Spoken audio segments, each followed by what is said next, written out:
And all I can tell you is what I know, and what happened with me is, first of all, I tracked Woody. Like a hound dog would track, a rabbit. I tracked Woody, which means I went to the environments that I knew Woody was in. I knew the environments that Woody was teaching, and I put myself in those environments, and I listened. And still to this day, 3 years later, if Woody's teaching an environment or has taught an environment, I'm currently in that environment or I have been in it in the past. You have to put yourself in front of that guy. How do you pick a guy? It's someone who, first of all, come on in. Good, how are you? We got any seats anywhere, guys?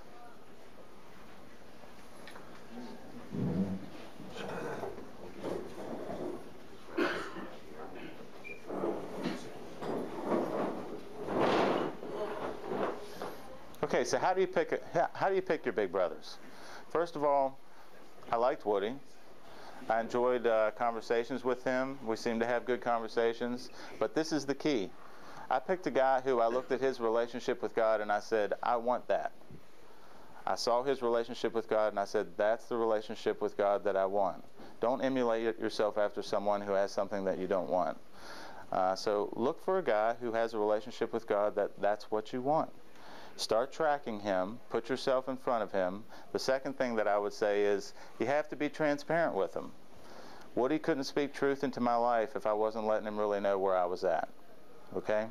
And the third thing is when Woody made a suggestion or Woody said, look, this is an area in your life where I think maybe if you did this, this would move you closer to God. That's been my personal experience. I had a decision to make. Am I just blowing smoke? Am I just talking the talk, or am I really going to walk the walk? Do I really want to have this relationship with God that Woody has? When he said to me, Will, tithing really moved me closer to God. It built up my faith. It took my relationship with God to a whole new level. I had a decision to make. Am I just going to talk the talk, or do I really want this? And I had to implement that into my life. So those are just some good points for me that I've learned as to how you pick out a big brother and how you approach them. What's the advantages to that? The advantages is, there's been periods in his life Woody's told me where he's wandered. Not because he chose to, but just because he got off on the wrong direction somewhere. And really a good way that this point was taught to me was through my business mentor. We sat down. He'd been in practice for about 20 years. And I was just getting started in practice, and I'll never forget this. I sat down with him at lunch. We were in Oklahoma, and he said, Will, he said, I've been in practice for 20 years. I'm extremely successful. He said, but you can be where I'm at right now in 2 years if you practice the way I practice and you do the things that I tell you. And I said, how is that even possible? And he said, because you won't have to make those other 18 years of mistakes that I made. Make sense, guys? We don't have to make the mistakes that our big brothers have already gone through. All we have to do is just listen to them where they're at right now and implement that into our lives. So those are some of the important lessons that I've learned on my right hand.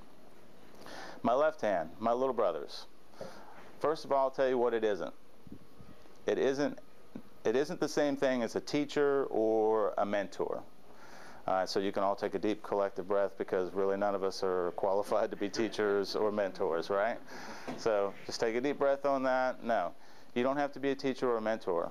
You just have to reach back to somebody who's just a little bit further behind you and just say, hey, just come on this journey with me. Just take their hand and just invite them on the journey that God's got you on right now. The other thing I would say is you're not fixing problems. Look, guys, I can't fix my own problems. Okay? Why in the world would I think that I could fix somebody else's problems? And as a matter of fact, it's been my own personal experience. Whenever I try to take control back from God and fix my own problems, I screw things up worse. So why would I want to screw things up worse for somebody else? So we're not here to fix each other's problems. What we are here to do is when our little brothers or ourselves in our orientation to our big brothers, when we find ourselves in a bad spot, we need somebody to help us say, where is God in this? To pray with us, to encourage us, and to take our hands and pull us back to God again. That's really what a big brother is. You're not fixing anybody. You're just there to encourage, to pray, and to take their focus off of their problems and put it back on God again. And let's see what God has to teach both of us throughout this. So that's That's what it's, it's not, you're not a teacher or mentor, you're not fixing things, but what are the advantages to having a little brother, right? You're thinking, I got to invest all this time in somebody, I don't know that I have time to do this. What are the advantages to doing this? What I've found is, it takes my relationship with God from being a me type relationship. If you want your relationship with God to get stale very, very quickly, make it all about you. I promise you, you will be very bored and distant pretty quickly. It won't last very long. So it took my relationship with God from a me focused relationship to more of a serving and helping other people. And what I found when I did that was I didn't focus so much on my own problems anymore. And it's not necessarily that the problems went away, but the perception of the problems went away. I wasn't focused on them as much anymore. Another thing that having little brothers really improved in my relationship with God was my prayer life. Okay? All of a sudden I got to really see the power of prayer, because now all of a sudden I wasn't just praying for me.